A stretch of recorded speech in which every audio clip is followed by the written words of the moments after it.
Então, tá Gravado. Tá. Mas tá aparecendo aí, né? Sim. Tá. Porque daqui parece que tá fechado o negócio, mas não tá não, senão não estaria aparecendo. Não tá não. Não tá. Open. Oi? Open. Sim, beleza. Então, olha só, vamos falar hoje do polinômio de Taylor. Aí para a aula que vem a gente tem duas opções, mas depois a gente combina. Ou a gente fala de logaritmo exponencial, ou a gente entra em RN. Porque a gente pode entrar em RN e depois voltar para falar logaritmo exponencial. Sempre tem que falar de logaritmo. Hã? Sempre tem que falar de logaritmo. Eu adoro. Eu queria já falar a aula que vem logo. De logaritmo? Tá. Aí depois até o final da aula a gente combina. Ok. Então, hoje vamos começar a falar começar a acabar. Falar de polinômio de Taylor, que não é muita coisa. Bom, então a ideia, eu vou começar mostrando o GeoGebra aqui para vocês. Calma aí. Esse aqui, ó. Então a gente sabe que Agora a gente vai ter que se juntar. Bota essa cadeira para cá. Então, olha só. O que eu quero mostrar para vocês, inicialmente, é que a ideia de polinômio de Taylor é uma generalização da ideia de reta tangente, né, digamos. E a gente já falou bastante de tangente como melhor aproximação linear local, beleza? Então, nesse GeoGebra aqui, o que eu estou fazendo? Tem esses controles minimizantes, e aqui tem um gráfico, tá? Esse GeoGebra, como todos os outros, está disponível lá no Google Classroom. Você pode digitar a função que você quer, eu botei exponencial, e o ponto x0 que eu botei 0, tá? Beleza? Mas você pode ficar brincando lá de botar outras funções. Qual é a função? É elevado a x? Exponencial, É elevado a x. É elevado a x e o ponto de tangência é o ponto x0 igual a 0. Então é o ponto 0, 1, tá? Que tá aqui, beleza?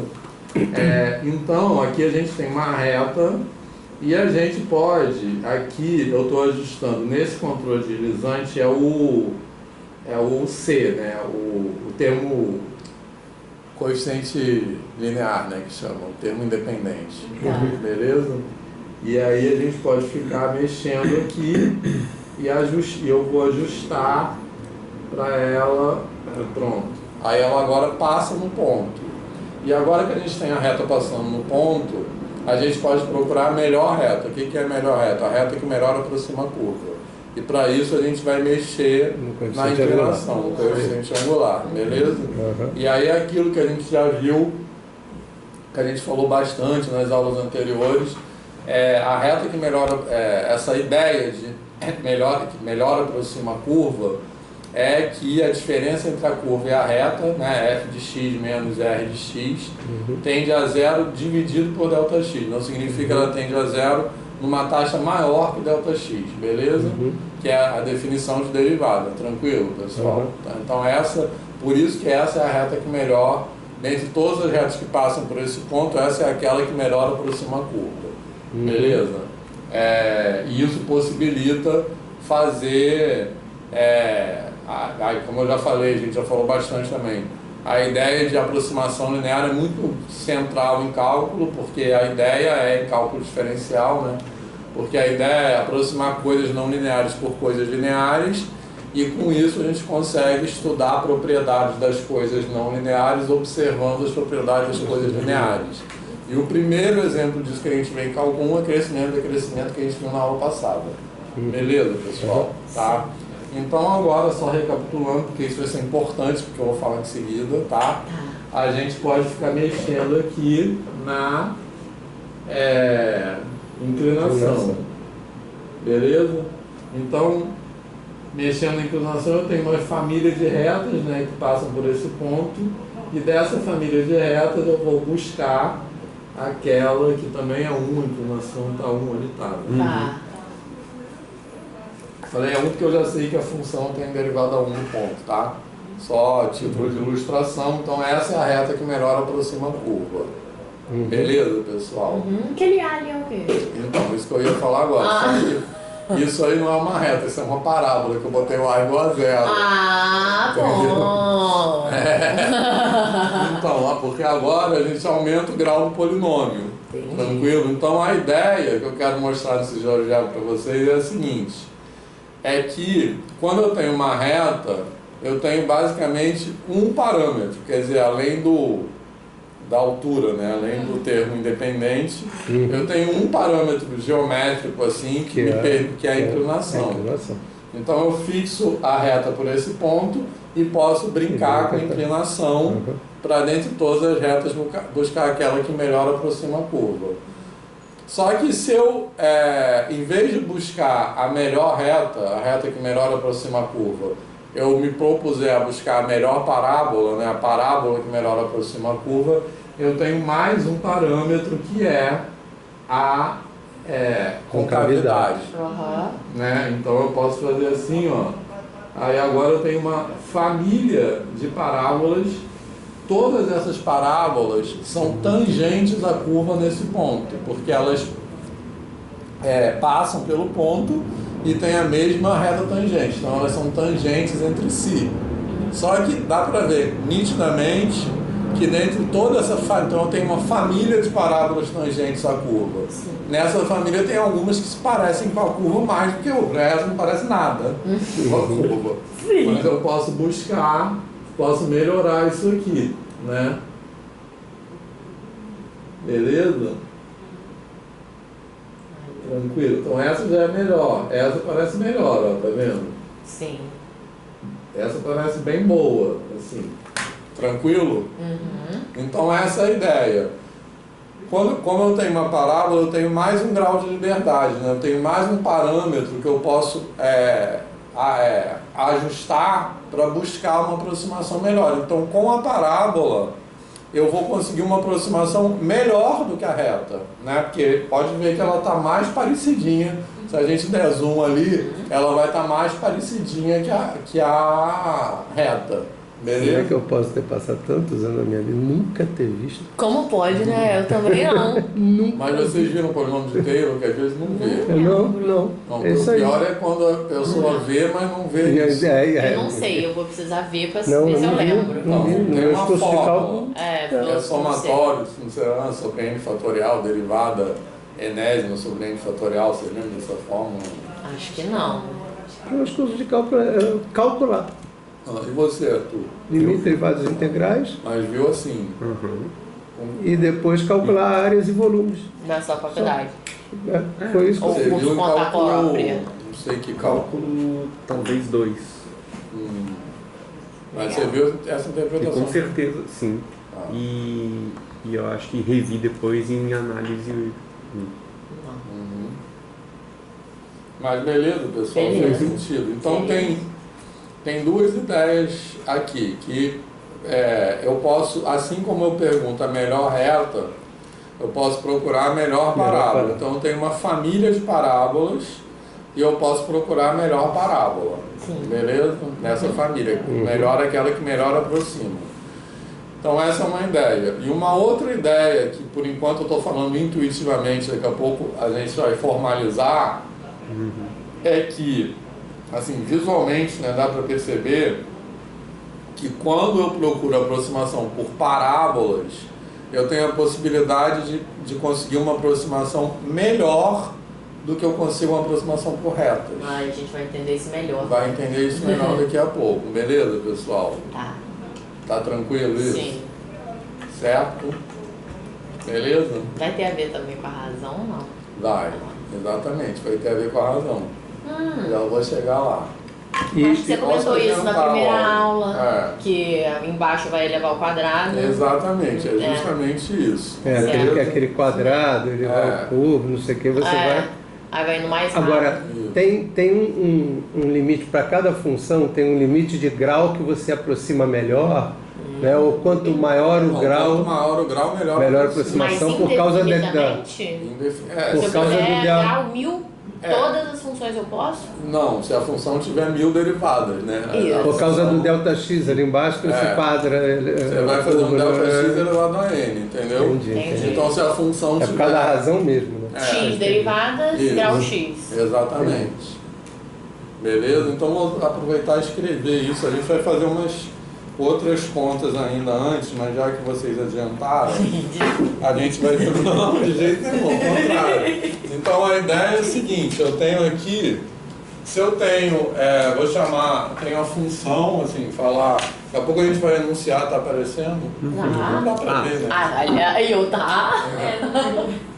Eu não, tá bem forte. Que engraçado, a perninha tá meio Não, mole tá agora. frouxa essa perna, esse é o problema. Tem que Ih, vai ficar em pé não, acho. esse tripé, mas não tá aparecendo não? Tá aparecendo. Tá, então. Tem que ter que comprar um tripé novo, isso aí tá já... Mas ele não tava assim antes.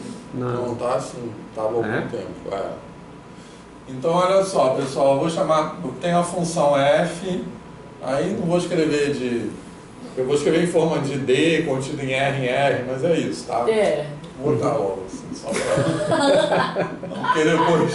porque depois tem o enunciado do teorema, tá? E eu vou chamar de P, porque eu já estou pegando polinômio, P de polinômio, a reta tangente em x0, beleza, pessoal? Tá? Então, o que a definição de derivada diz? A definição de derivada diz que o limite com x tendendo a x0 de f de x menos p de x sobre x menos x0 é zero. Então, nesse sentido que essa reta P é a melhor reta, beleza? Porque dentre todas, só lembrando, dentre todas as retas que passam pelo ponto x0, f de x0, todas essas retas, o numerador dessa razão tenderá a zero, porque o valor da abscissa é o mesmo, não da ordenada, né? O valor de y é o mesmo, beleza, pessoal? Mas só existe uma única reta para a qual essa razão tende a zero, beleza? Que é a reta tangente. Então isso é a definição de derivada, tá de boa, certo? Agora, o polinômio de Taylor é uma generalização disso, tá legal? Porque em vez da reta tangente, eu vou pegar esse Pn, vou chamar de Pn o polinômio de Taylor de grau n, tá? Beleza? Esse símbolo aí é de grau, tranquilo? Esse símbolo aqui é usado às vezes para grau. Esse desse é tipo uma derivada parcial. É o que é isso que chama? Grau. Chama... A letra é a letra grega. É uma letra grega. Não é uma letra grega. Esse D aí é um D que é derivado do D não é grega, não? Não é. Mas eu achava que era uma letra tipo grega, assim, ia morrer. Você está chamando de ronde, né, às vezes. Tá. Mas no caso aí ele é usado para derivada parcial, mas no caso aí ele é usado para grau. Não sei por que isso é muito ruim. Se eu falar esse Dzinho aqui... Então, tem... não, isso que eu queria saber. Tem livro de álgebra mais antigo que usa para grau o delta mesmo. A letra delta, maiúsculo ou minúsculo? Minúsculo. Tipo, delta P seria o grau. Então, para que por isso eu falei assim, que eu via como delta, uma letra grega. Não, mas eu acho que livro de análise em lugar mais moderno usa mais esse D cursivo. Então, enfim, a gente vai pegar um polinômio de grau n, beleza? Esse é o polinômio de Taylor. Na verdade, não é, depois a gente vai ver isso, que não é de grau n, é de grau menor ou igual a n, tá? Mas, porque, enfim, daqui a pouco a gente vai ver isso. Tá. Mas não pode esquecer isso por enquanto, pensa que é o polinômio de grau n. Então, é isso que a gente viu no GeoGebra, tá? O de grau 2 é, dentre todas as parábolas que passam por esse ponto, aquela que melhor aproxima a curva. E a aproximação, geometricamente, a gente pode ter uma intuição que é a seguinte: a aproximação por parábolas é potencialmente melhor, potencialmente não, é melhor que a aproximação por retas, porque eu tenho mais um parâmetro geométrico que me permite moldar mais o gráfico. Então eu posso moldar o gráfico para ele ficar mais parecido com a curva. Sim. Beleza? E a ideia, generalizando isso, é que quanto maior o grau desse polinômio, mais parâmetros. Exatamente. Mais moldar mais, né? Exatamente. Então, uma reta eu só posso fazer assim. Beleza? Uma parábola eu posso fazer assim, mexer na inclinação e fazer assim. Uma cúbica eu posso, porque aí não tem mais nome, né? As coisas, não tem mais uma grandeza geométrica tão direta, mas a cúbica eu posso mexer. Você pode dançar mais. Isso. Exatamente. Vai começar ela. A função é mais doida. É mais dançarina, né? E assim por diante. De passos vai aumentando. Então, qual é o teorema que a gente vai mostrar daqui a pouco? Primeiro, eu vou falar como é que a gente determina o polinômio de Taylor. E aí, uma vez feito isso, a gente vai mostrar esse teorema aqui, ó. O polinômio Taylor de grau n, ele satisfaz esse limite, beleza? Elevado a n. Então, por exemplo, se for de grau 2, aqui será elevado a 2. E aí a ideia é o seguinte, olhando para esse limite aqui, quanto maior o grau, melhor a aproximação que ele expressa, beleza? Tranquilo? Por quê? Porque o que significa esse limite aqui tender a zero? Significa que o numerador tende a zero mais rápido do que o denominador. Tranquilo? E quanto maior o grau, como isso aqui está tendendo a zero, então isso aqui é algo perto de zero, está tendendo a zero não, isso aqui está tendendo a zero. Então isso aqui é algo próximo de zero, quanto maior o grau, menor esse negócio. Menorzinho. Isso. Então, se isso aqui é menor e a razão tende a zero, significa que esse numerador é menor ainda. Muito pequeno. Está muito mais rapidamente, né? Então, quanto maior o grau, mais rápida é a aproximação de f de x por t de x. Beleza? Maneiro. Não? Eu queria anotar exatamente tudo isso. Tá aqui.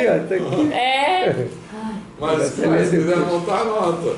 Mas fez sentido isso? Sim. Sim?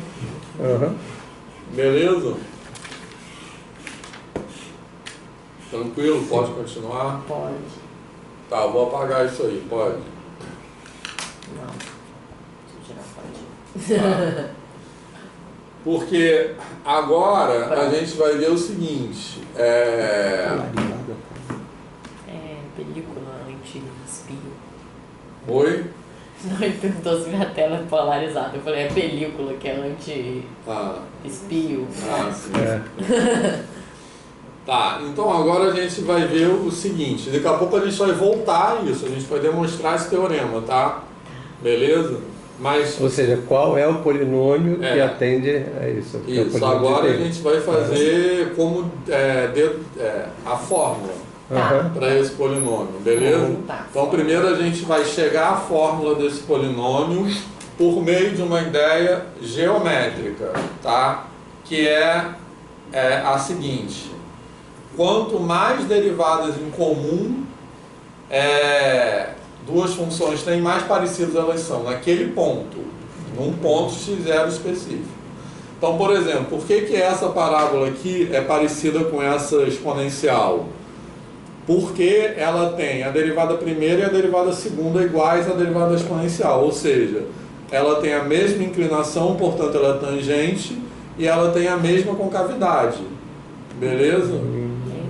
Tranquilo? Então ela como ela tem a mesma concavidade no ponto, tá? Só naquele ponto. Como ela tem a mesma concavidade que a função naquele ponto, então ela é mais parecida com o gráfico da função na vizinhança daquele ponto do que todas as outras parábolas que têm a mesma inclinação só, mas não a mesma concavidade. Beleza, pessoal? Tranquilo? Então, generalizando essa ideia, quando a gente passar para graus maiores, quanto mais derivadas eu exigir que elas tenham em comum, mais parecidas geometricamente elas ficam. Essa é a ideia. Então eu vou usar essa ideia para chegar à fórmula do polinômio de Taylor e depois eu vou mostrar que, de fato, o polinômio com aquela fórmula satisfaz esse limite que é chamado fórmula de Taylor com resto de piano, né, o nome desse teorema, que é meio babaca, né, esses nomes tem que ficar prestando reverência, mas enfim, ele é conhecido por aí com esse nome, que diz que estabelece assim um comportamento qualitativo para essa aproximação, né? Qualitativo, que eu digo, é porque o grau, o que esse teorema diz? Que o grau do polinômio determina a taxa com a qual o polinômio aproxima a função. É isso que esse teorema aqui diz, que esse limite aqui diz. Fala de novo. O grau do polinômio, que é o grau do polinômio que aparece no expoente, determina a taxa de aproximação da função pelo polinômio. Quanto maior o grau, melhor é a aproximação. Então é o grau que dá a taxa, beleza? Tranquilo? Sim. Agora Deixa eu mexer nesse B aqui, tô morrendo de vontade. Pode. Depois vocês podem ficar brincando com isso, tá? Aqui. Então o B tá mudando O B tá mudando a inclinação. Aqui o A com cavidade e o C para cima e para baixo. Isso. O ponto, né? Ou seja, você passa a ter 3 parâmetros para ir aproximando localmente. Isso. Né? Posso apagar? Pode. Tá. Então agora a gente vai ter. Vou fazer o seguinte, ó. Vou fazer a conta. Isso é muito bom. É muito legal, né? Porque, sei lá, eu pelo menos tenho costume de fazer isso com o B, assim, né? Tipo, mexer na parábola assim. Ah, legal. Depois a gente pode falar um pouco disso até. O significado geométrico dos parâmetros da parábola. É muito legal. Vocês sabem fazer isso de GeoGebra? O quê? Não, faz aí essa tela aí, por exemplo. Sim. Não sei fazer nada no GeoGebra. Eu sei mexer no GeoGebra, acho que daria. Mas... Eu não vou nem falar amigo... que eu não posso nem falar que eu não sei, porque eu nunca nem abri o GeoGebra. O Walter Tadeu, ele é exímio nisso. Eu vou à casa dele. Acho que ele nem sabe que eu estou assistindo tuas aulas, não sei o que. Vamos já na casa dele, está aposentado e adora ficar colocando. O que ele mais coloca lá no status dele é alguma coisa feita no GeoGebra, utilizando coisas geométricas, utilização de número primo. Aí eu vou lá falar então com você ele, tem que abrir, trabalhar. Você tem que abrir o GeoGebra. Sim. Tá, olha só, então eu vou ter um ponto aqui, ó. Um ponto x0 no domínio. E vamos supor que essa função é 2 vezes derivada em x0, enfim, isso é um detalhe, beleza? E aí eu vou pegar um polinômio genérico de grau n, de grau 2, para fazer a conta inicial de grau 2, porque depois que a gente fizer a conta com grau 2, ver a generalização para grau n é muito fácil, tá? Beleza? Então eu vou pegar um polinômio genérico de grau 2 e eu vou procurar descobrir quais tem que ser os valores de A, B e C para que ele aproxime melhor. Beleza? Isso que a gente está falando é achando a fórmula do polinômio de Taylor. Isso, achando a fórmula. Depois a gente vai demonstrar aquele teorema. Tá? Beleza? Tudo bem. Aí, só que eu vou pegar um polinômio não escrito assim, ó. Aí tem uma coisa esperta que a gente vai fazer aqui. Normalmente, eu pegaria um polinômio de grau 2, escrito um polinômio genérico de grau 2, escrito assim. Só que eu vou pegar um polinômio genérico de grau 2, em vez disso, escrito assim, ó. Na forma catarada? Não, assim.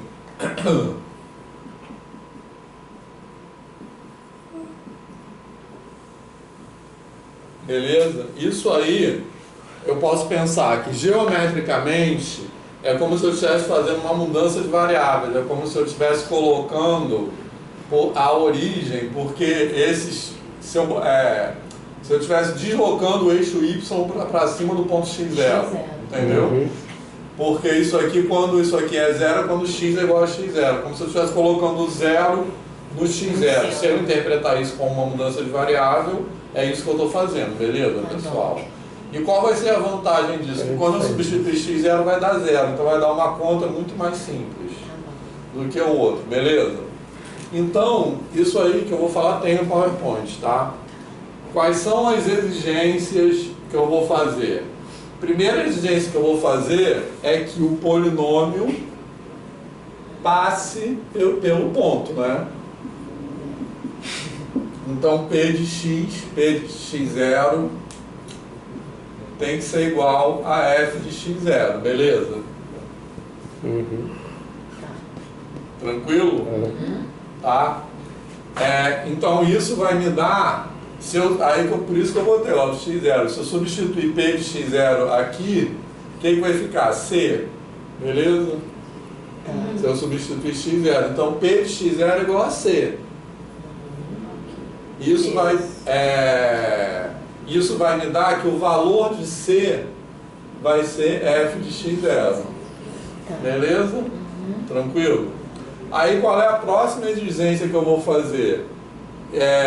Que P' de x0 tem que ser igual a f' de x0. Ou seja, eles têm que ter a mesma derivada no ponto x0, que é mexendo nesse B aí no caso. Beleza? Tranquilo? Aí para isso eu tenho que calcular P'. P' de x vai ficar quanto? 2a x menos x0 mais b, porque a derivada disso aqui dá 1. Tranquilo? Sim. Tá? Então, substituindo x0 aqui, nesse negócio, eu vou ter o quê? Que b tem que ser igual a f' de x0. Concorda? Então, isso aqui vai me dar que b tem que ser igual a f' de x0. Sim. E a terceira exigência que eu vou fazer é que eles tenham a mesma derivada segunda no ponto. Aí eu vou calcular a derivada segunda de x, que vai dar constante igual a 2a. Tranquilo? Então eu vou ter o quê? Que a, para isso aqui ser igual a f de x0, f duas linhas de x0, a tem que ser igual a f duas linhas de x0 sobre 2. Beleza?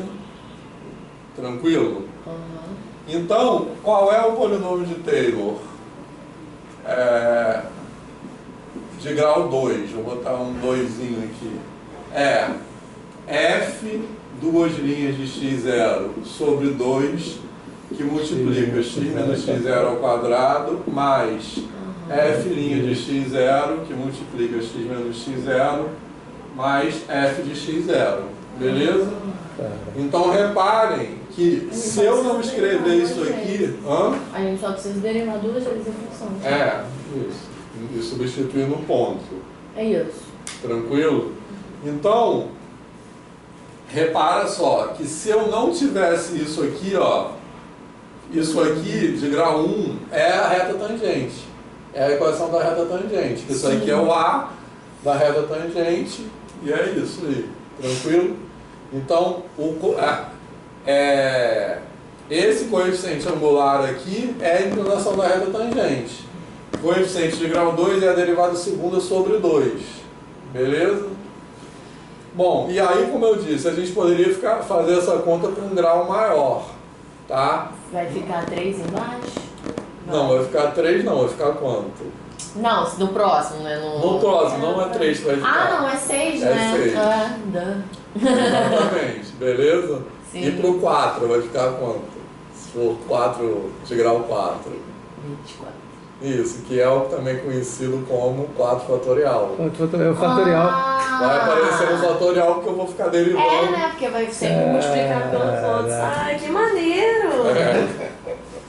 Pode apagar isso? Não. Você fez esse x menos x0 aí, lá em cima, né? Eu viajei aqui porque quando a gente deu, na época, né, que a gente dava as cônicas no ensino médio, você dá a definição de parábola, né? A definição da parábola, e aí você define com o vértice ali, aí depois o que você faz? Faz uma translação, né, para que dê a equação mais geral da parábola. Você faz isso com a elipse, com a hipérbole.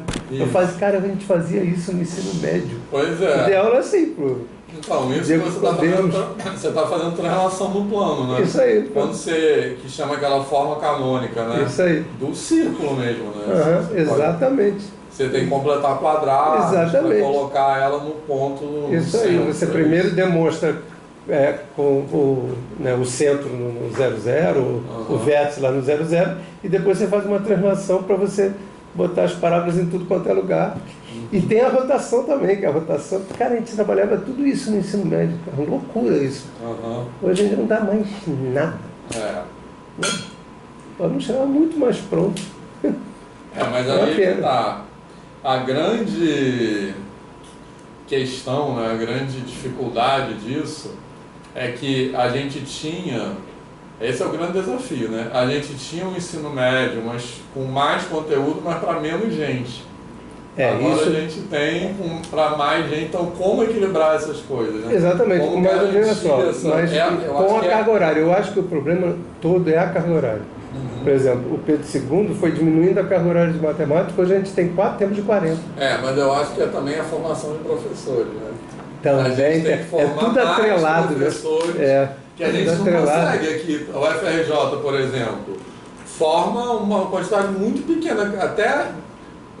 há pouco tempo atrás tinha poucas instituições públicas, agora tem mais, tem os IFs, onde elas se formaram e tal, mas mesmo com isso, a quantidade de professores formados nas instituições públicas, principalmente em matemática, né, que tem muita demanda, não dá conta da oferta. O Lula falou, acho que ontem ou anteontem, sobre isso. Que a falta de professores, a falta de pessoas realmente querendo ser professores, principalmente nas áreas mais chamadas exatas, né? Principalmente isso. O Gerard falou outro dia comigo. Aumenta o quê? Nosso salário. Vai ter mais gente querendo. Então, eu acho que tem muitos problemas. Tem isso aí, tem essa outra coisa, tem a questão de ter as instituições, tem a questão de valorizar na sociedade. É muito complexo. E aí você bate lá embaixo. Aí você bate lá embaixo, que é a minha dissertação, que é o ensino fundamental 1, onde todas as coisas começam e você não tem um curso de formação, cara, adequado. Como é que uma pessoa se forma e tem que dar aula de tudo, tem que ser fera em estudos sociais, ciências, linguagens, matemática, tudo. Entendeu? E aí dá um períodozinho lá de didática da matemática. Pois é, uma loucura. Você falou sobre isso na sua dissertação? Eu tô falando também. Isso é uma loucura. Bom, um outro ponto que eu acho que influencia e que, pelo menos eu sou muito enviesado em pensar, eu acho que é a maneira que a gente ensina a pensar na universidade. Eu acho que, em termos gerais, assim, não é... Eu estou meio sonolento hoje, então estou raciocinando rápido, mas eu acho que não é muito errado falar que tá assim... Nem sei se o termo é atrasado, mas tipo assim... Não está mudando a maneira de pensar. Mas não está mudando também, né? É verdade. Então, mas eu acho que é uma influência, tem uma influência forte, tipo, da universidade para a escola, entendeu? Eu acho que é muito o argumento que o Klein falava. Como é que você vai mudar a educação na escola se você não muda primeiro a formação do professor para ir lá mudar a educação? Eu não acho que acho que é mais assim do que por decreto de tipo, agora... Mas porque você mudar a maneira de pensar é difícil. Se instituiu o tal de Profimate exatamente para tentar a melhoria da qualidade do professor. Aí passou o Profimate a ser uma coisa muito tecnicista, né? Sem discutir muito o geral do que é o professor. Né? E aí você vê pessoas que vão ter lá o título para ganhar mais, não sei o quê. Agora, o que me causa muito espanto é gente que vem para um PMAT da vida e continua com a mesma prática. Vitor, eu fico enlouquecido, cara. Eu fico enlouquecido. Não, porque eu acho que não é só questão da técnica no sentido de, tipo, de manejar da mentalidade. A coisa. Isso. Exatamente. Isso. É você aprender a pensar diferente. E eu acho que uma maneira boa, e eu tô falando isso em particular porque eu li umas coisas no final de semana que eu tô assim, chocado de só ter aprendido agora, assim. Mas por isso que está na minha cabeça também, assim. Eu acho que tem que mudar. Uma das maneiras de mudar a maneira de pensar é ver coisas como são feitas mais hoje em dia. Então, eu acho que no sentido de que, por exemplo, eu acho que em muitos aspectos eu discordo com o Bourbaki querendo influenciar como pensar na escola, porque eu acho que ele foi formalista num sentido que eu não acho que é adequado para isso. Mas mesmo tem um livro do Laurent Schwartz que critica isso, né? O próprio pessoas do Bourbaki. Sim, com certeza. O Bourbaki era um bafafá gigantesco. O próprio Grothendieck foi expulso do Bourbaki porque ele queria olhar as coisas categoricamente. Então é bem complexo mesmo. Aliás, mas esse livro do Laurent Schwartz, a Maria Laura tinha esse livro que ela falava. Qual é esse livro dele? Não lembro o nome, mas eu acho que eu tenho esse livro. Então, mas ela tinha esse livro autografado pelo Laurent Schwartz. Nossa! Que legal! Sim, mas fala. Nossa. Não, então, mas eu acho que é importante, tipo... É porque é muito delicado falar assim, só formalizar ou colocar coisas mais modernas, porque o problema é que é olhado muito num sentido tecnicista. Então, tipo assim, eu acho que é bom, eu super defendo que deveria ter teoria de grupos na escola. Só que aí quando eu falo isso, as pessoas já pensam tipo em teoria de grupos como, sei lá, álgebra 2.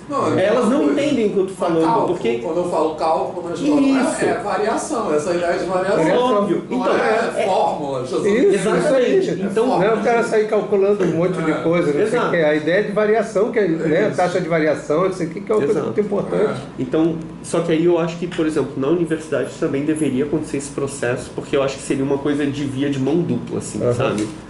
E eu acho que a gente pensa de uma maneira muito do início do século XX ainda, assim, falando num sentido geral, né? E eu acho que isso atrapalha. Então, mas eu acho que essa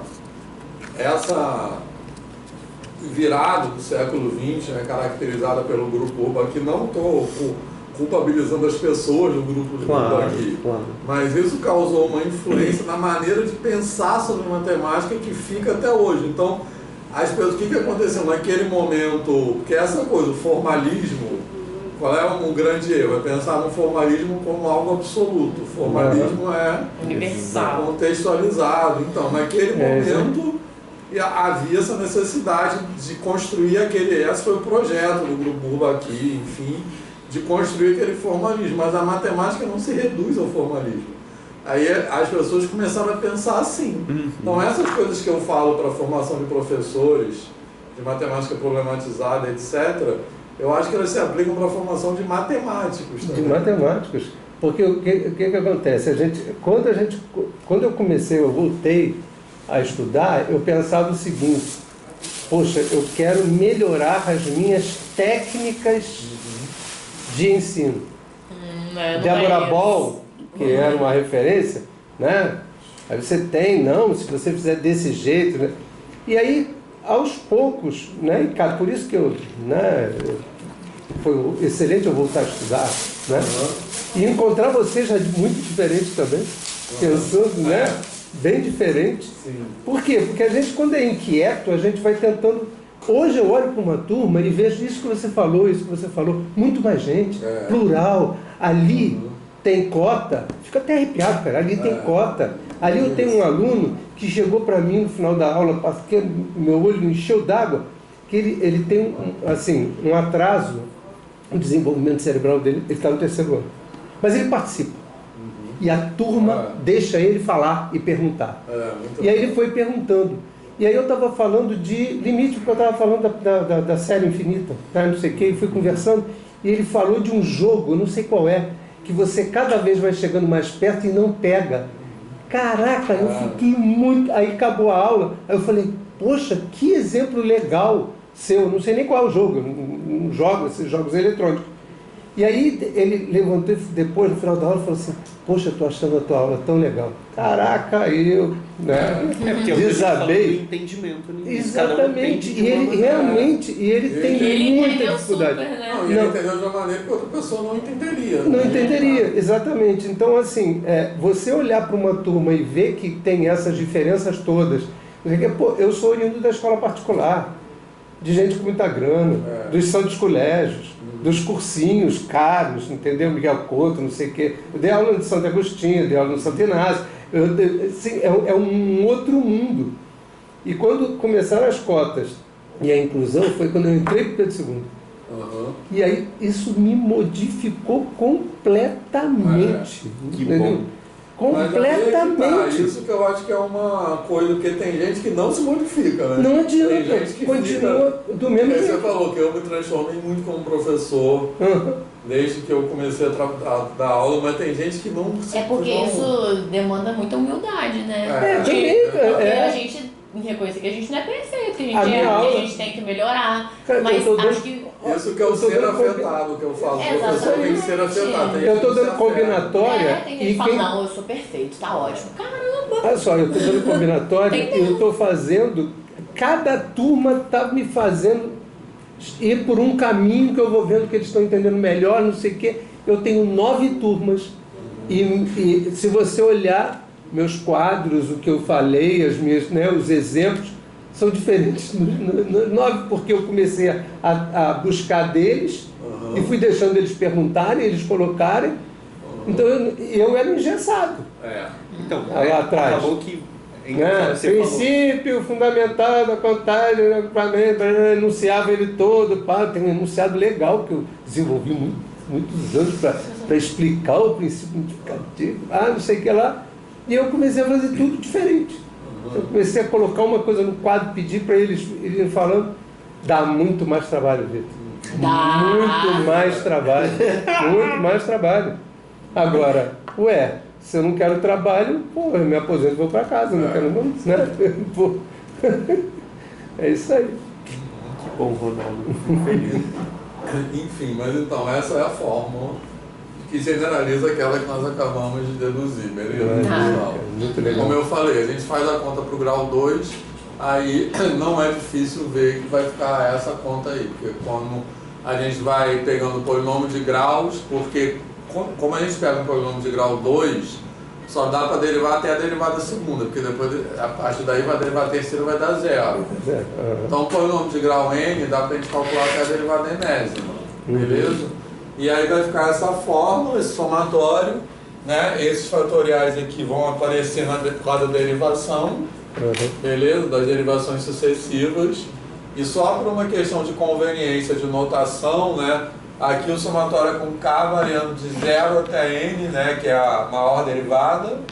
E o K igual a 0, quando a gente coloca que a gente bota esse Kzinho aqui entre parênteses, né, é uma notação para a ordem da derivada. Beleza? Para não confundir com potência, né? Acho que do isso eu já vi. Sabia. E quando você bota K igual a 0 aqui, a gente convenciona essa notação, né, que ela é conveniente, que a derivada de ordem 0 é a própria função. É a própria função. Então a derivada de ordem 0 vai ficar, o fatorial vai ficar 1, só que vai ficar 1 também, então é aquele f de x que aparece somando. F de x 0, né, que aparece somando. É porque se botasse K igual a 1, já não teria, né? K igual a 1 é a derivada primeira. Teria só derivada. Então, mas você tem que ter aquele termo independente, né? Que determina a altura, é o valor da função no ponto, né? Então seria isso, beleza, pessoal? Então essa é a fórmula de polinômio de Taylor, que às vezes se aprende em cálculo, tipo assim... Não vi não. Mas às vezes você aprende assim, dá essa fórmula, não fala nada disso que eu falei antes. Aí fica difícil. Confesso que eu não lembro como eu vi no curso em si, mas eu lembro de ler, eu li muito o livro do Apóstolo, né? Eu perguntei, aprendeu no curso ou aprendeu estudando sozinho, que você gosta? Então, acho que alguns professores devem dar direitinho isso, né? Não, eu tive cursos legais de cálculo 2 e cálculo 3, assim, foram bem legais. Então com certeza eu vi bem no curso também. Mas eu nem lembrava, você falou de resto de Peano e eu tinha resto de Lagrange na minha cabeça. O resto de Lagrange é outro. É outra fórmula. É aquela que dá a estimativa para o resto. Isso. Que fala que o resto é menor, é uma estimativa numérica mesmo. Isso. Assim que eu sei. Eu nem sei se eu sei essa de resto de Peano. Então, resto de Peano é aquele limite que eles chamam às vezes de resto de Peano. Aquele limite. Aquele limite é o resto de Peano. Porque justamente o resto de Peano é assim, ele dá uma interpretação qualitativa para a aproximação. O resto de Lagrange é uma aproximação. Que legal, então, eu com certeza não sabia o outro. Porque eu acho que é legal ter os dois, porque exatamente. É bom ter essa interpretação qualitativa que você está dando, porque fica legal. E com o de Lagrange é legal porque mostra como a gente faz a conta na calculadora mesmo. Exatamente, perfeito. Tem isso aí tudo nesse PowerPoint aí. Legal. Essas duas fórmulas que o Arthur está falando, o resto de Peano, que eu estou falando que ele dá uma aproximação qualitativa porque ele diz a taxa de aproximação, né? Aquele limite, ele dá um comportamento qualitativo. E a outra fórmula que eu nem sei de cabeça, que é uma fórmula... eu queria ver depois essa fórmula. Depois vai aparecer. Porque falando assim, sem eu saber na minha cabeça, eu estou meio perdido, tá muito abstrato. O resto de Lagrange é outra fórmula que dá uma majoração para o resto. Então ele dá uma taxa, ele permite assim, eu quero aproximar a função exponencial com o resto menor que 10 elevado a menos 5. Ele permite determinar qual é o grau do polinômio que você tem que usar para que você usa para isso, porque você quer. Porque pensa assim, eu quero calcular. Então, eu vou digitar na calculadora assim, E elevado a, aí escolhe um X, 1.72. Sim. Aí como eu calculo isso? Eu pego o E elevado a X, uso a aproximação por série de Taylor que a gente vai fazer, e aí nesse ponto, e aí eu penso assim, com quantas casas decimais eu quero calcular isso? Aí esse é o erro que eu vou ter. Sim. E aí com esse resto de Lagrange você vai conseguir estimar até que N você vai ter que calcular, e isso você só vai somar esses múltiplos. Entendi. Então, para a gente entender melhor isso, antes de demonstrar aquele teorema que eu falei, vamos fazer alguns exemplos. Não, calma. Isso aí foi só para a gente ver isso que essa é a generalização. Agora a gente vai demonstrar que essa fórmula... É porque a gente vai usar para calcular, para descobrir qual é o polinômio. Isso, mas como a gente chegou nessa fórmula? A gente chegou nessa fórmula com um pressuposto meramente geométrico. A gente não, que é o seguinte: quanto mais derivadas em comum, assim, como é que a gente chega nessa fórmula? Exigindo que as derivadas comuns. Derivadas comuns. Então a gente chegou nessa fórmula simplesmente. Que você falou, vamos precisar disso, disso e disso. Isso, exatamente. O valor da função, a derivada primeira, a derivada segunda. Essa aqui é até a derivada N. Perfeito. Isso. Então, qual é o princípio geométrico que a gente usou? Que quanto mais derivadas em comum as funções têm, mais parecidos localmente os gráficos são. Essa é a ideia geométrica. Aí daqui a pouco a gente vai demonstrar aquele teorema que é o limite de f de x menos Pn sobre Δx elevado a m, que dá um sentido mais preciso a isso, não é? Porque eu estou falando assim... É uma demonstração mesmo, né? Porque isso que a gente fez não é. Não, exatamente. Então isso eu estou falando só o seguinte. Quanto mais derivadas em comum, mais parecido o gráfico é. Mais parecido em que sentido? Então aquele teorema vai dizer precisamente o que significa esse mais provavelmente, historicamente, começaram a pensar assim, né? Sem dúvida. Isso aí. Quanto mais derivadas... então, tô pensando nisso, porque eu tô muito confuso e complexo. Quanto mais Posso apagar isso aqui? Poxa, eu sei que eu não sei. Eu pensei aqui porque, pela lógica geométrica, quanto mais derivadas em comum você tiver, por mais perto, você mais aproxima. Eu não lembro de que mais parecidas, né? Mas às vezes os caminhos históricos são um pouco então, isso aí. A derivada demorou para ser definido. Entendeu? Foi o Leibniz não usava. Foi só com Euler que veio derivada. E depois... Porque ele viu que fazer o cálculo leibniziano era mais fácil com a noção de função, e com a noção de função ele conseguia definir uma chamada derivada, E com função e derivada ele conseguia fazer de maneira mais simples do que o Leibniz fazia. Então o Leibniz não fazia nada disso. Ele fazia o quê? Ele só usava... Ele usava noção de diferencial, que é outra coisa. E ele não usava função, ele usava... função veio depois. É muito complicado. Nem o Newton usava função. Né? Não, também não. Função, quer dizer, o Leibniz com um dos Bernoulli, o Johann, eu acho, ele já tinha cartas, eles usavam a palavra função e eles estavam... Aí o Leibniz explicava, eu chamo de função esse negócio aqui, que não é o que a gente chama de função. Aí o Bernoulli falava, eu prefiro usar assim, que não é o que a gente usava, entendeu? Então, tipo assim, foi rolando até o Euler virar e falar assim, eu vou fazer assim.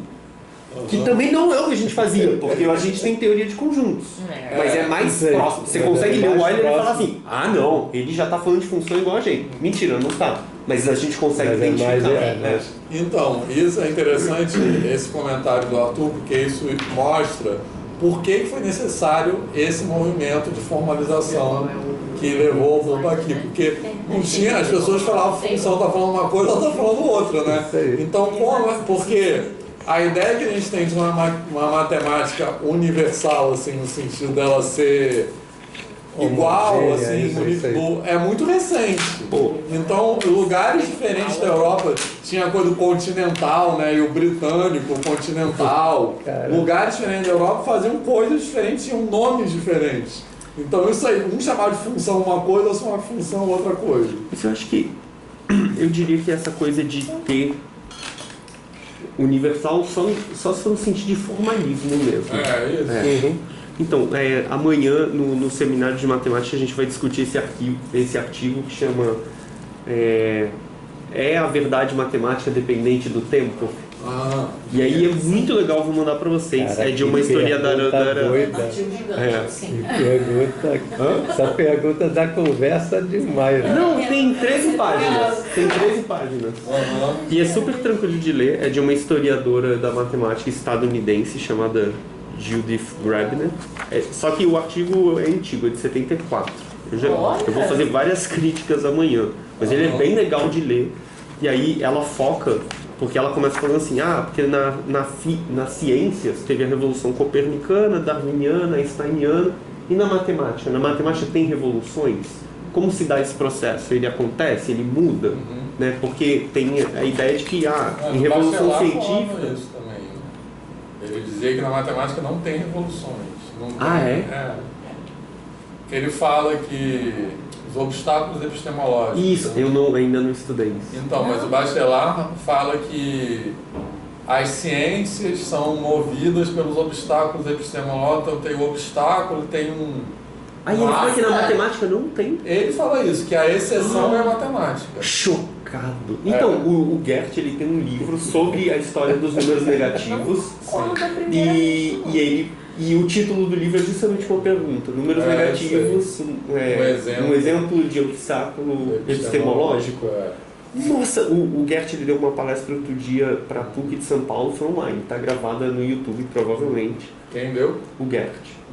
E foi muito legal, assim, porque ele mostra o quão complexo é o desenvolvimento do conceito de número negativo. Assim. É absurdamente atravancante, assim. Ninguém aceitava isso. Inclusive tinha gente que defendia que menos tinha que ser menos, né? E ele dá um exemplo que é muito legal, que ele pega... Como você multiplica dois números negativos e dá um número positivo? Então, ele pega um exemplo... Ele pega um livro de um estudante, eu acho que é do século XIX, e aí tinha uma tabela assim, mais, menos, menos. Aí quando chegava em menos, no resultado, tava rasurado, assim, tava tipo assim, a pessoa não conseguia se decidir o que era, assim. Tem umas provas, né, da demonstração, mas que dá pra fazer com as crianças, assim, disso, é bem tranquilo, assim. A gente falou em análise 1 disso. Isso acho que não dessa em específico, e na verdade, depois, eu acho até que a gente pode ver, eu acho que vocês vão gostar muito, que ela mostra aqui na seção 2 como o Euler calculou a série infinita, a série de Taylor do cosseno. A gente pode ver isso depois. Só que ele não tinha essas noções. Então ele usa números infinitos e infinitesimais. E ele faz uma marotagem, o Euler. uma marotagem absurda, assim, absurda. Dá para formalizar com números hiperreais, com certeza, eu consigo ver isso. Mas é muito diferente. E, enfim, eu acho que esse artigo é bem legal. Eu ia mesmo falar isso que eu esqueci, mas... vamos fazer esse exemplo aí da exponencial, mas assim, aquela fórmula que eu escrevi, né, que eu apaguei, que estava aqui, tem que ter em mente que é o seguinte: aquilo é a fórmula de Taylor, é o polinômio de Taylor, de ordem n, aí eu já vou explicar porque eu estou usando a palavra ordem e não grau, tá? Mas por enquanto, provisoriamente, podem pensar como grau, só que não é bem o grau, mas por enquanto pensa como grau. No seno e cosseno que vai aparecer, porque que não é o grau exatamente.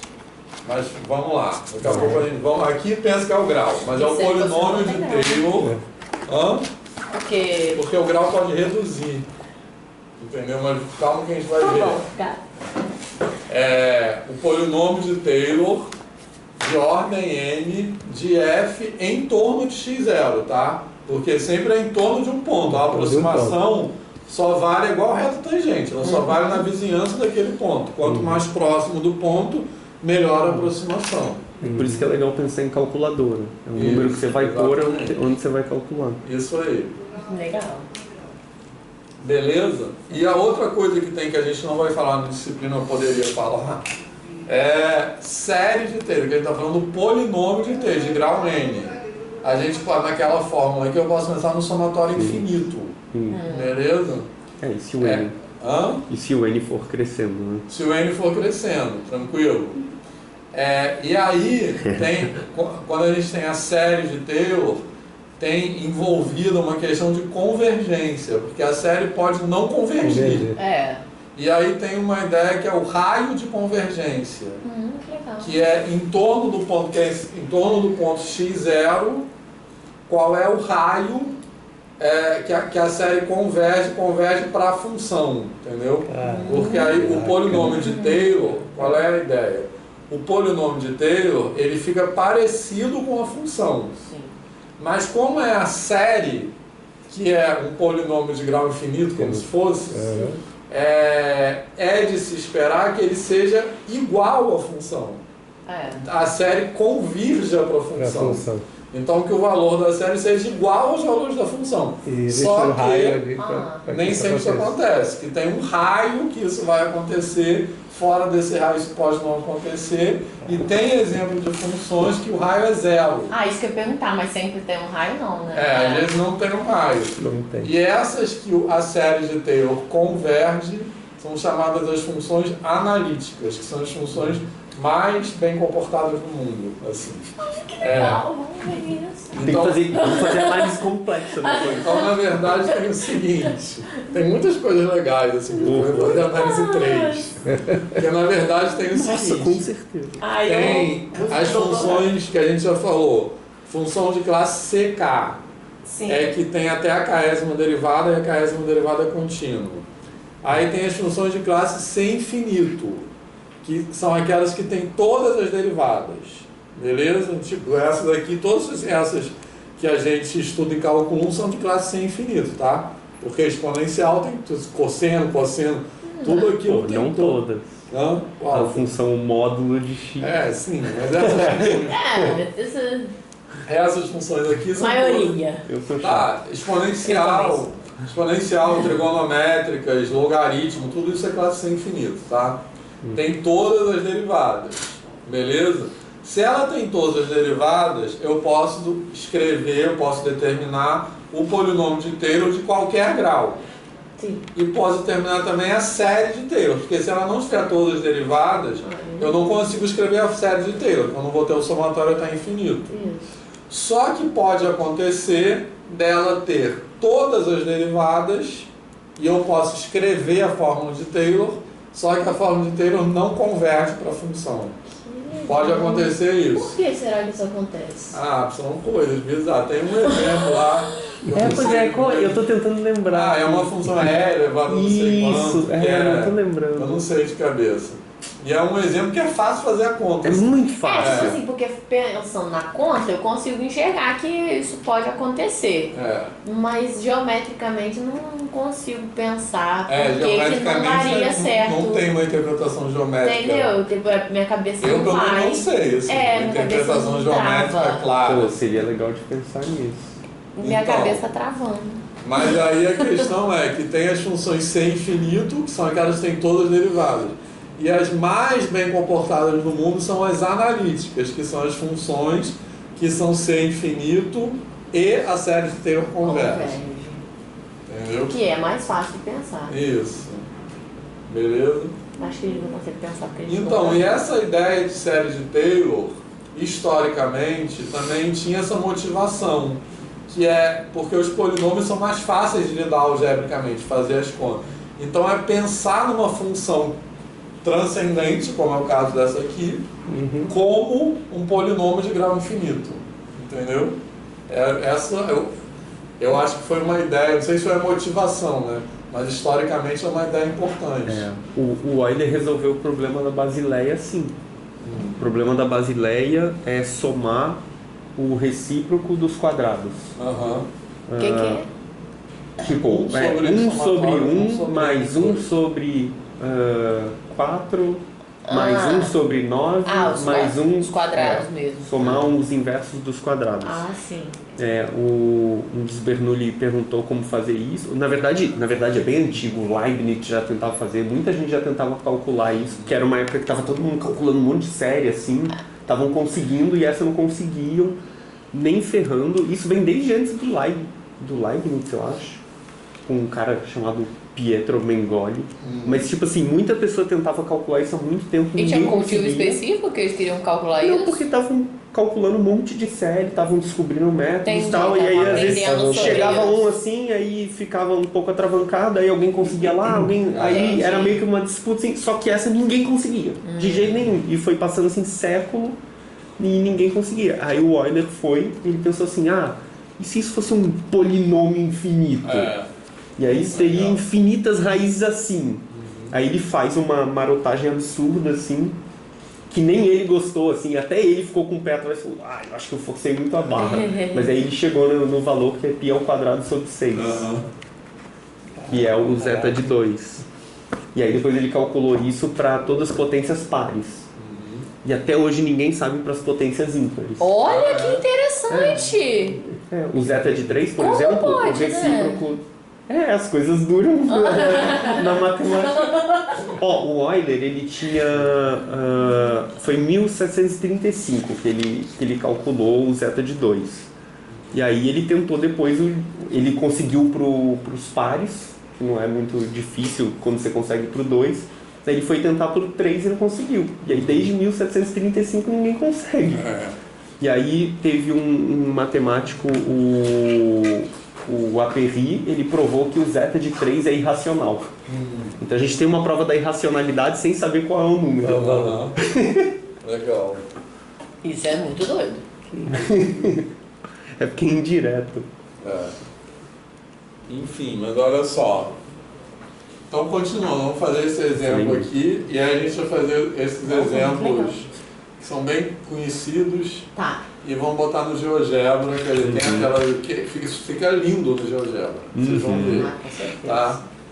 Então, o polinômio de Taylor de grau n em torno de x0 igual a 0, por que eu estou colocando x0 igual a 0? Porque x0 igual a 0 é um ponto que é fácil calcular, o valor da função é 1. Não é bobo? Exatamente. Então, o que vai acontecer? O valor da função é 1 e o valor de todas as derivadas é 1 também. Beleza? Então, pensando naquela fórmula, que é somatório, taranã,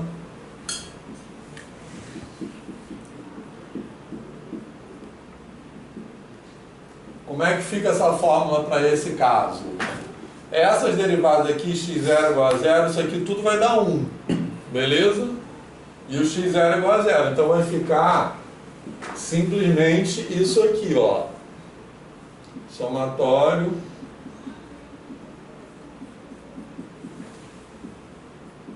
Beleza? Tá assim. Uhum. Vamos botar assim, ó. Beleza? Uhum. Tá, porque isso aqui dá 0, isso aqui dá 1. Então isso aqui vai ficar o quê? xn sobre n fatorial mais x2 sobre 2 mais x mais 1, tá? Que o valor da função é 1. Tranquilo? Então, tem outra marotagem importante que o Euler fez, que é justamente quando você faz a série de Taylor disso, é isso só que ir para o infinito, né? Isso. E aí, com isso que ele consegue provar a fórmula de De Moivre, né? Não, é fórmula de Euler, que E elevado a IX é igual ao cosseno de X mais I seno de X. Porque ele faz a série seno cosseno complexa. Porque aí ele pega essa daí, aí ele pega do seno, pega do cosseno, e aí você só soma assim, você vê que é isso, e fala, é igual. Aí ia imaginar que eu sabia a forma, a gente apresentava para os alunos, porque às vezes caía em vestibular, para a forma exponencial dos números complexos, e eu apresentava. Então, exemplo 2. Ou elevado até aí, pronto.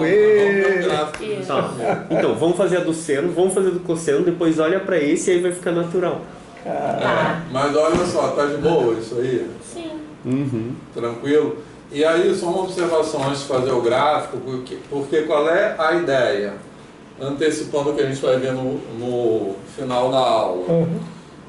Que a gente vai ver 2 teoremas, né? Beleza? Um é o que se chama fórmula de Taylor com raiz de Peano, que é aquele do limite, e o outro é o que se chama fórmula de Taylor com raiz de Lagrange. Então, para que serve esse fórmula de Taylor com raiz de Lagrange? Esse a gente não vai demonstrar, tá? Porque a demonstração dele é chatécnica. Mas, enfim, mas é importante entender o que esse teorema... Eu estava esperando isso hoje. O que é demonstração? É que eu achei que ia ser pelo resto de Lagrange.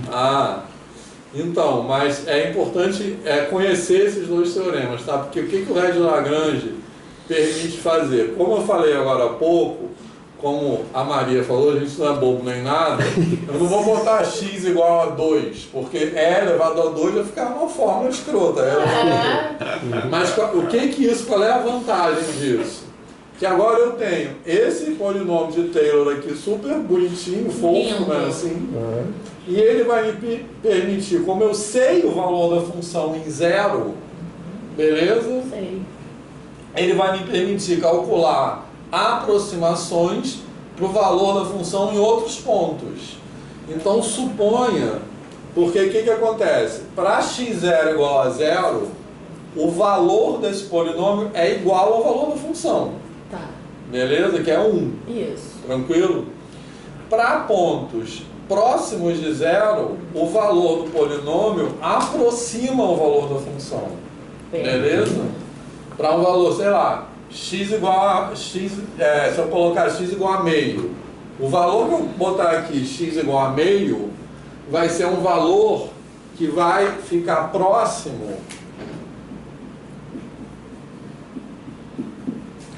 de E elevado a meio. Beleza?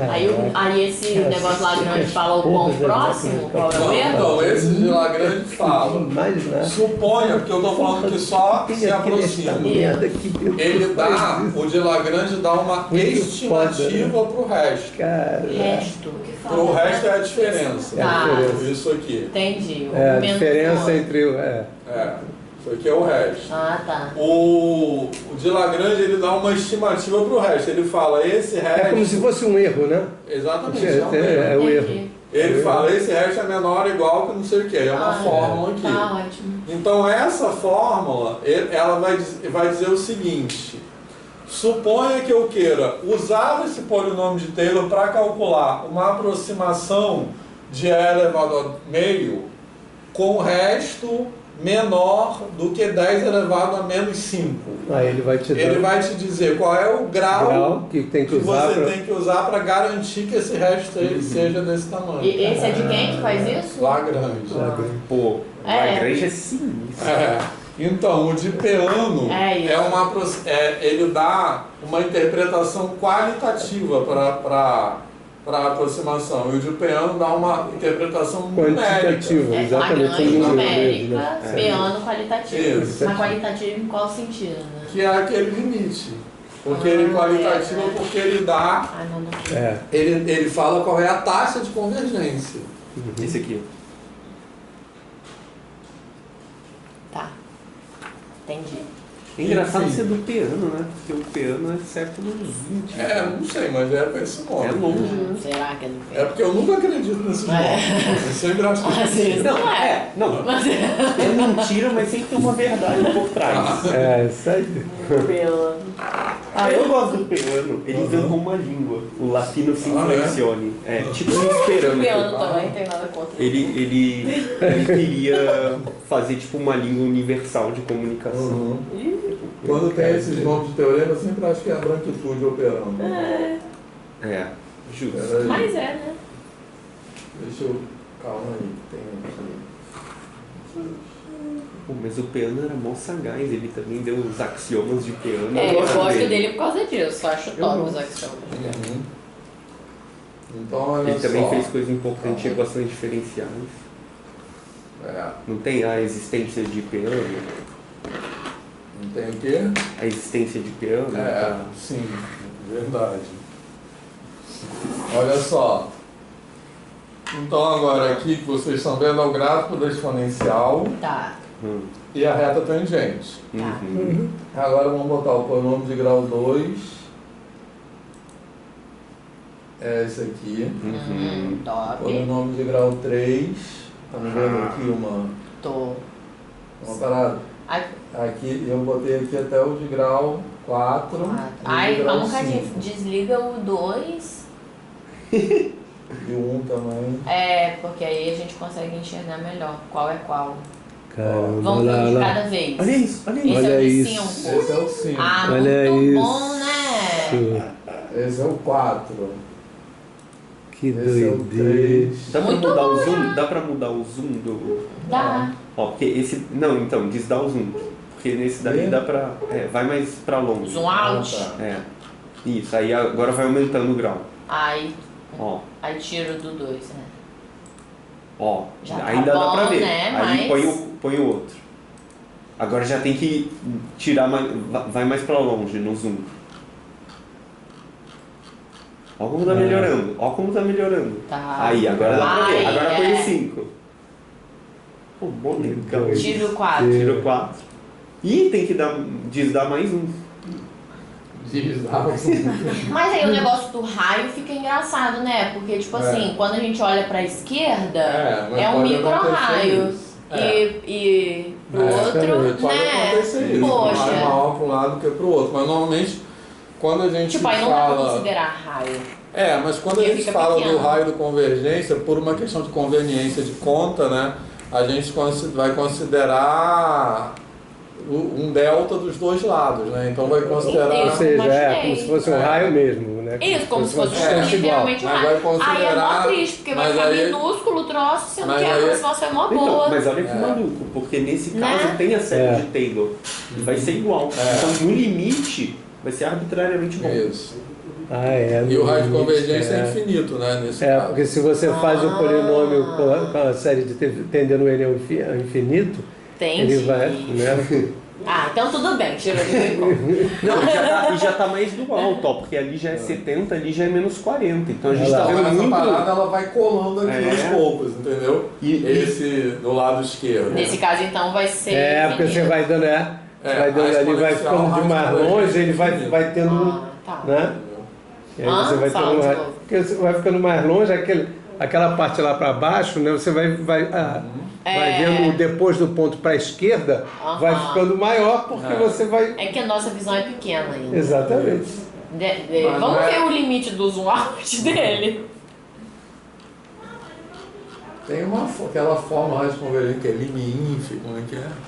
Então eu tava tentando lembrar disso agora. Aí ele vai ficando muito vertical, ó. Olha como é que é. Dá pra ver também o crescimento exponencial, ó, como é que é. Isso aí. Nossa, muito legal isso. Bom, né? Parece até roxo, azul com vermelho.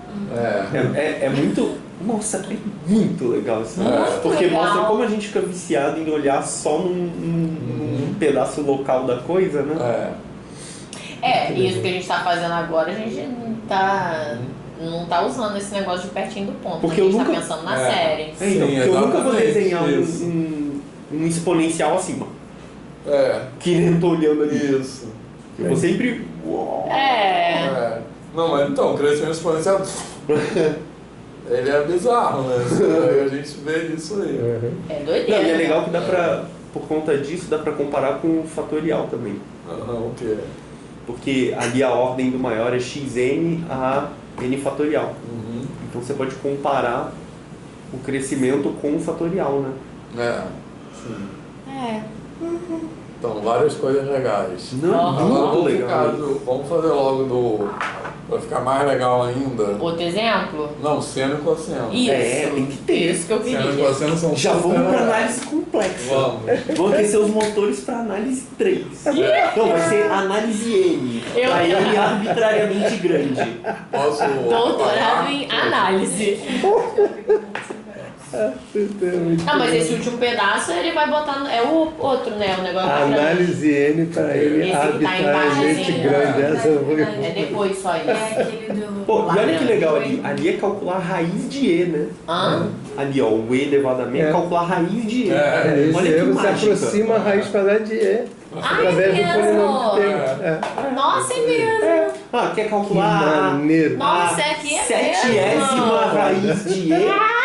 Põe um 7º ali. Porque eu sempre fiquei doido como que eu apertava aquela merda na calculadora. E ela sabe, eu não sei calcular. Aparecia aquelas coisas, eu cara. ficava com a raiva também, como ela sabe e eu não sei. Nenhuma. Ela é a máquina e não pensa e eu penso. Cara, você entender isso é muito maneiro.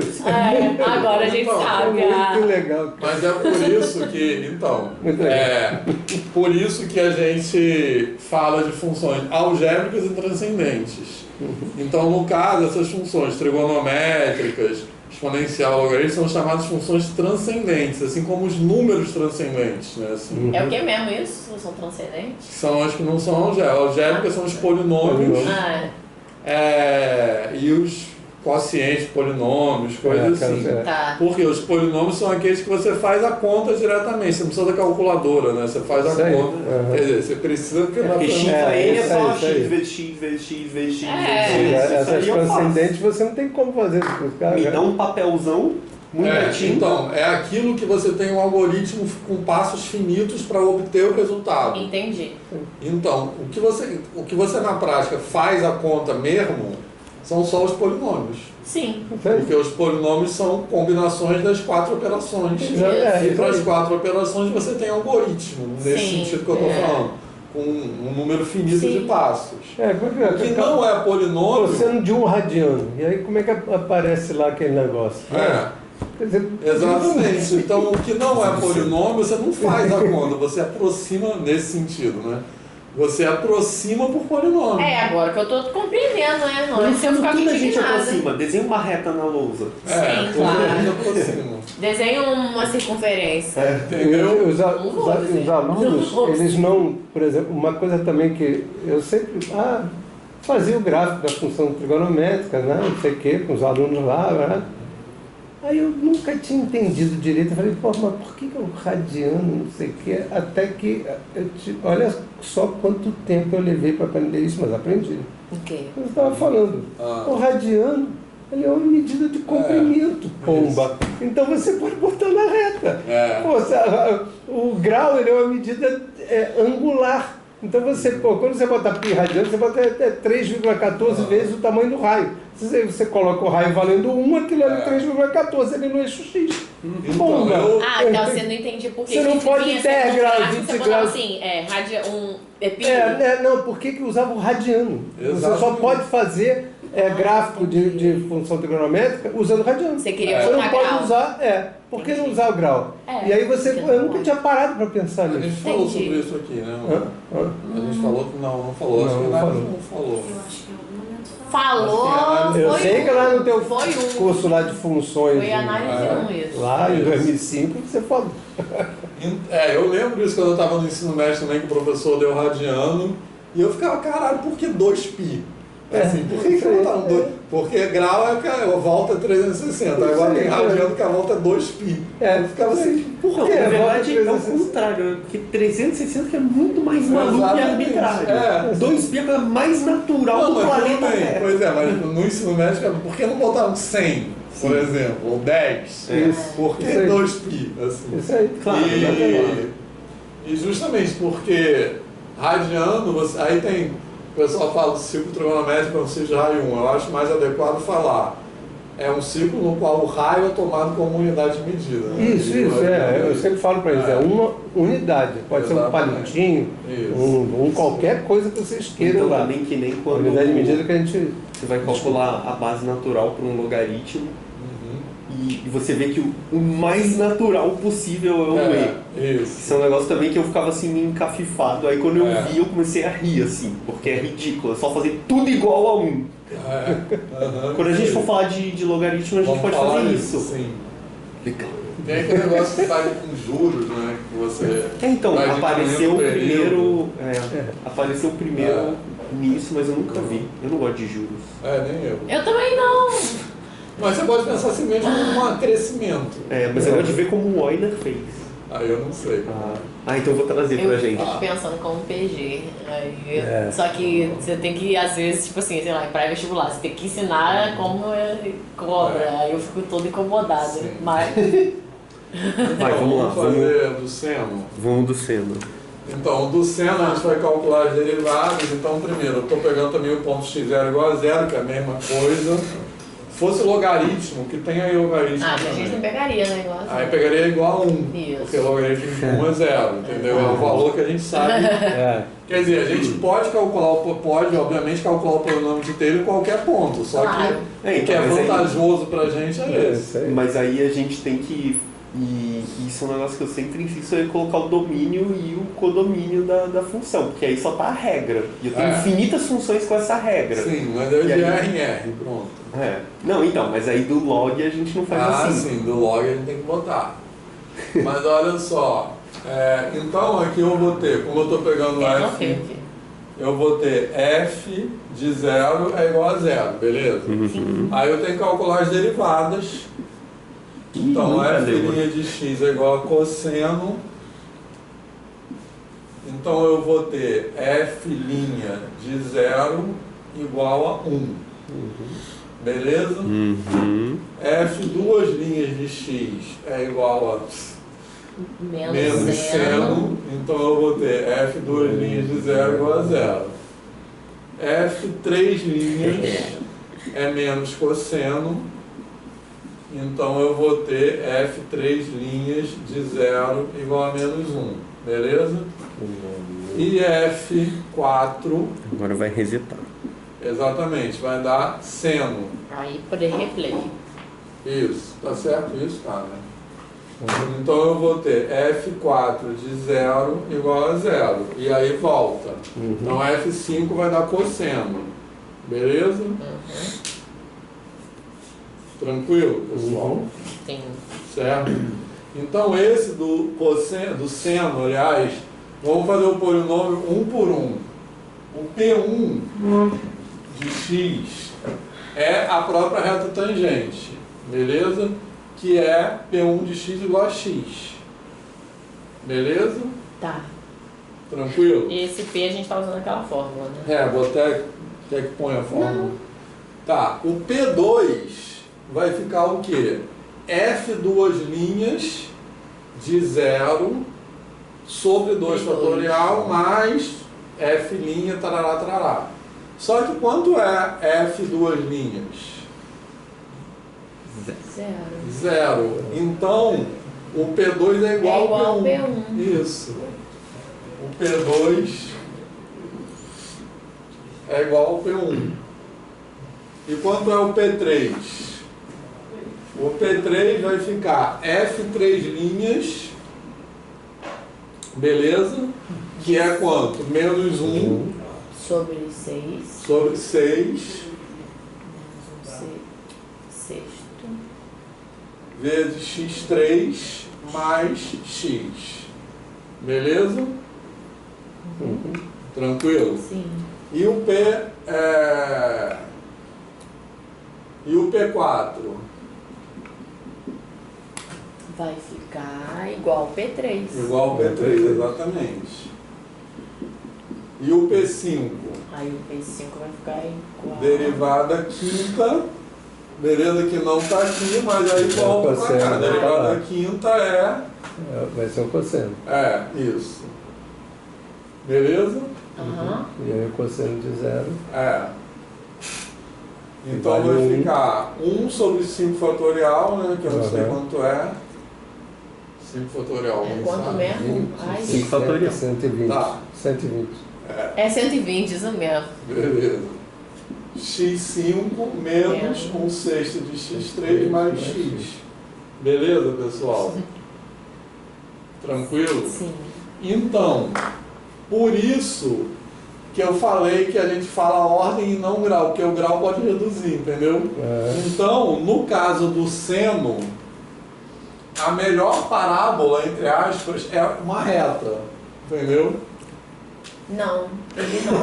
Porque não tem... Não é o grau, o P2 é uma reta. O coeficiente de grau 2 é 0, porque a derivada segunda é 0, entendeu? Porque então não dá para falar que quando o P1 é a reta que melhor aproxima, o P2 é a parábola que melhor aproxima. Não é a parábola, nem sempre é. Ali é uma reta também. Isso, por isso que a gente fala, né? O polinômio tem ordem 2. E não de grau 2, exatamente. Porque ele não vai ser um polinômio de segundo grau. Mas por que você falou que a melhor é a 2? Então, como é que a gente começou? O P2, P2 é uma reta. Porque olha só, como é que a gente começou a aula de hoje? Assim, lembra? Mas por que o P2 é melhor que o P5 aí? Não falou que é melhor, não. Você não falou isso não? Aqui tá. Não, falou que a P2 não é uma parábola, é uma reta. Tá, porque eu entendi você falar isso. Eu falei, gente, agora tudo bem. Então, olha só, como é que a gente começou a aula de hoje? Buscando esses coeficientes aqui. Sim, então, qual é o valor de A que melhor aproxima a curva? Pode acontecer de ser 0. Sim. Então, a melhor parábola, entre aspas, é uma reta. Não, tudo bem, entendi. Não seria a parábola, exatamente. Sim. Por isso fala ordem, não fala grau, porque senão a polinômio de grau 2 seria uma grau 2. Não, mentira. Beleza? Então, no caso do seno, a gente pode olhar só para as ordens ímpares, né? Porque as ordens pares repetem as ordens ímpares. Beleza? E isso, repara, isso acontece porque o seno é uma função ímpar. Beleza? Então ele é simétrico em relação ao eixo y. E essas aqui são todas funções ímpares também, polinômios, esses polinômios aqui. Beleza? Agora vamos ver no gráfico. Isso aí é muito maneiro. Depois o cosseno. Aí você quer, por exemplo, seno de, sei lá, 1, você bota ali para fazer aquela conta. E acha, né, se você usar a aproximação 5, você vai ter... Caraca, que doido. Então, depois vamos ver o resto de Lagrange. Isso, eu tô doida pra ver isso, eu quero muito ver isso. Você fala assim, eu quero com 309 casas decimais. Eu quero saber aí ele como fala eu assim, sei então qual calcula eu tenho até que usar. tal lugar. Olha só. Porque, tudo bem, vamos usar alguma coisa, eu quero ver qual. O seno é muito lindo. Vou botar todos primeiro. O 2. Mas aqui ele está com o nome P2, mas ele é o P3, na verdade. Tá. É mesmo. Enfim. Porque o P2 seria igual a mesma. Nossa, que Por isso engraçado você já pulou. Meio... porque o P3, P1 e P2 são iguais, P3 e P4 são iguais. Olha como vai aproximando. P5 e P6 são iguais. Esse é o P3, na verdade. Beleza? O de grau 3. O P4 vai ser a mesma coisa, então você vai para o 5. Olha que legal. Esse você botou dois iguais. O P3 é igual ao P2. Não, é que tá indo pra lá. Tá indo eu tô botando só o de grau ímpar mesmo. Tá. Vai pro P5. É que não tá aparecendo. Que é igual, porque não tá aparecendo aqui. Agora tá. Porque o 3 e o 4 são o mesmo. Isso. Mas ele botou só um. Aí botou o P1, o P3 e o P5, não foi? Olha só, 1, 3 e 5. Esse aqui Ó, esse é nítido, é uma animação disso. Então, não dá pra você fazer aquelas coisas deslizantes pra essas funções ir aparecendo? Dá, agora, mas só que agora... Volta todos que ele bota. Ai, nossa. Pô, porque aí faz de 1 a 100, e aí você vai deslizando, ele vai ficar... Isso. Olha o outro. Ai, vai ficar bonito, ficou lentinho, assim. Igual um mar. Olha, Walter só faz GeoGebra animado. Lá no olha esse. no perfil dele. No mouse também. Que legal. Esse é Você tem um raiozinho lá. 9. É muito legal, né? Muito legal. Não é pouco, não. Olha que bonito. Coisa mais... Parece até uma tie-dye. É verdade. Que coisa linda. Ó, Ai, vou tirar uma foto. vou beber um vinho português em homenagem a isso. Cara, entendi. Muito legal, muito, quando muito, o Burma aqui muito, tava muito, se Ai, é formando. lindo, gente. Eu nunca Olha, imaginava como é que os caras faziam as aproximações Olha que dessas lindo. coisas. Esses cálculos. Tudo através de polinômio. Tem quando Eu também não, eu sempre linda. quis entender isso. Cara, que coisa mais linda. Não, minha mente, tu. Ai, que lindo. Agora vamos fazer. O cosseno não precisa fazer a cosseno. conta, tá? Porque é igual, vai ficar. Só que no caso vai ficar só os de. vamos fazer do cosseno. Vamos fazer Mas do o cosseno. É. Não, porque o cosseno vai ficar só os de grau par. Só de pau Entendeu? pra pá. Então, mas então vamos escrever. Eu Tá. quero escrever um do lado, um em cima, um embaixo É e porque você depois quer que ele a gente- exponencial. É porque você quer que a gente compare pra ver qual que é? Deixa eu ver. Pra fazer igual o Euler. Pô, já estamos aqui, já estamos de roupa de banho na beira do mar, vamos entrar na água. Já mergulha logo. Na parte do que o Arthur quer muito deixar um do lado do outro. Não, Mas a gente isso apaga aqui e escreve pode. de novo. Pode apagar tudo. Não, A gente isso aqui já- pode apagar. Pode. Só não Só pode isso aqui. apagar Deixa isso. só. Não, pode apagar esses daí também que a gente faz do N. A fórmula geral. Tá. Então A vamos gente já escrever tem a fórmula geral isso, dele. pode apagar tudo e a gente escreve todos. Tá. Caraca, muito bom.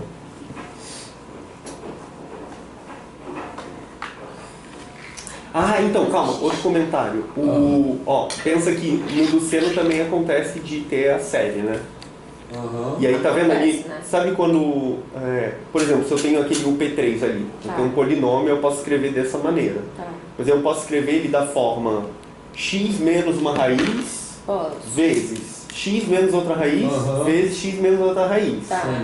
E aí pro 5 eu também posso fazer isso com 5, Com cinco. supondo, né, que vão ter 5 raízes e tal, mas pode ter a mesma raiz Tudo repetindo. bem, aham. E aí o Euler fez a seguinte marotagem: se no infinito eu vou ter esse polinômio infinito, aí eu vou fatorar do outro lado infinitas vezes. Só que aí quais vão ser as raízes? Vão ser os zeros do seno.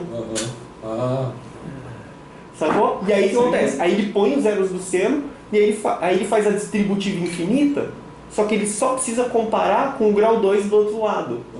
E aí quando ele faz, dá menos 1 sobre 6. Não lembro o que dá um negócio, eu não lembro. Aí quando ele passa pro outro lado, aí surge o π ao quadrado sobre 6, pronto, resolveu. Nossa, que legal, não sabia disso. Foi assim que ele fez? Foi! Caralho. E aí todo mundo ficou assim, pô, roubadão. Aí deu mais 3 provas, assim. Mas o melhor é o seguinte, com análise hiperreal, dá pra fazer essa prova do Euler, a inicial. Legal. Então só pensando com polinômio infinito e manipulação algébrica, você resolve o problema da Basileia com infinitesimais. Pô, Maneiro. assim tem que fazer na escola. Ninguém tem vontade de fazer xixi pra gente, porque Eu tô, mas eu já tô aqui, tô... Tá, vamos escrever essa fórmula então. Eu mantive isso aqui só para escrever, ajudar a escrever essa fórmula que eu não sei de cor. Então vai ficar PK, vamos descobrir. Ó, vamos escrever primeiro. somatório, é isso aqui. Ó, vai ficar.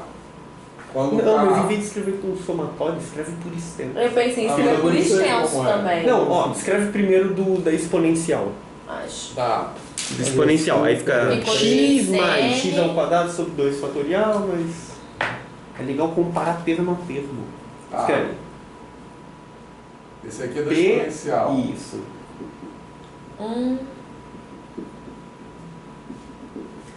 Ah, engraçado, eu pensei começando do outro Do lado. 1, Tá. Mas tudo bem, Não, pode deixar assim. assim. Pode deixar assim. Eu sempre... Isso. Aí agora vamos do seno. Tá. Aí eu vou escrever assim. Isso, aí tem um mais ou menos 1 que vai depender lá da derivada. Mas aqui vai ficar... Por isso que eu queria começar do 1. Tá. Que aí fica mais fácil no raciocínio. Então, mas aí é melhor escrever como somatório mesmo. Aí começa X. Ó. Então, x... X3. Menos. Um sexto, né? X ao cubo. Isso. Só que eu sempre ponho fatorial, mas pode pôr assim. Pode, acho que vai ficar mais fácil. 3 fatorial, depois 5 fatorial, fica mais fácil. X a 5 sobre 5 fatorial. X aqui. Aí fica mais fácil a gente ver, né? Menos. Agora é 7. Aí depois a gente só põe reticências. Então, o cosseno eu não posso escrever. Porque... Isso. Então, o cosseno, vou chamar de C esse aqui. Beleza? Só ficar na mesma letra. Então, o cosseno Chama de S. É isso, por favor. Chama de seno de S.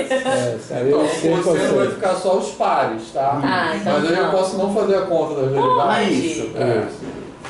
Então vai ficar CN, vai ficar 1, depois menos, esse 1 é de ordem 0, tá? Que é o valor da função, depois, lembrando que é x0 igual a 0, beleza? Okay. Então o valor da função no 0 é 0.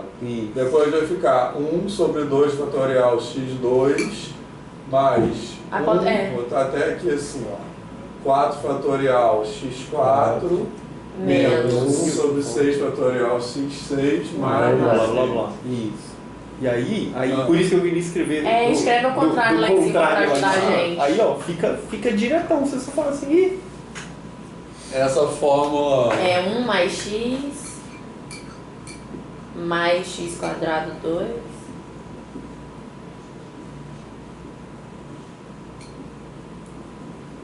E aí o Euler, o que ele pensou? Se no lugar do x eu colocar x vezes i, que aí quando o que vai acontecer? Vezes i de imaginário? Faz no S e no C.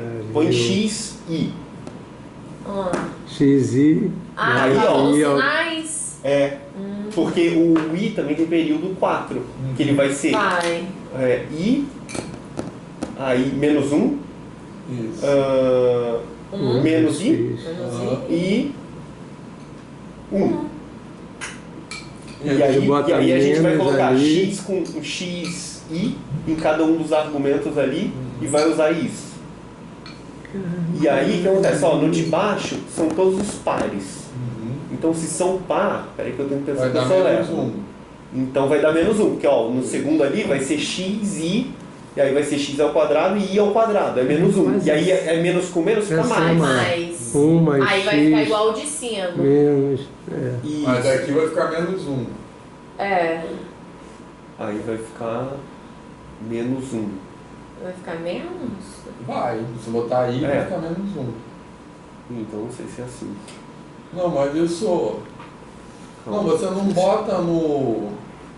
Isso, não, tá certo, ó. Só que aí tem que ser no de cima também, porque é e elevado a ix, né? Então lá em cima também, ó. Porque aí vai ficar porque lá em cima vai ficar aqui, ó. Tem o 1, aí depois tem ix. Aí no outro, o x ao quadrado vai ficar menos 1. Mas aqui você não bota no argumento não, aqui você multiplica por i. Entendeu? Você multiplica só... Porque é seno mais i cosseno. Seno mais i cosseno. No primeiro que ele lá é teta i. Então, é só no primeiro que tem que fazer. Só em cima bota xi, nos outros no multiplica. No P. Não, esse aqui não faz nada. Eu que tô... Esse aqui multiplica o E xi, né? É elevado a xi. Isso, que a gente quer pensar no e elevado a i. A gente quer pensar no x. E elevado a x. Tudo bem. E aí o PN que vai aproximar. Isso, a gente quer chegar... Como é que ele chegou nisso? Como ele chegou nisso? O E, aí X, o PN está aproximando. Aí faz no PN, é no primeiro. Esse aqui não bota nada.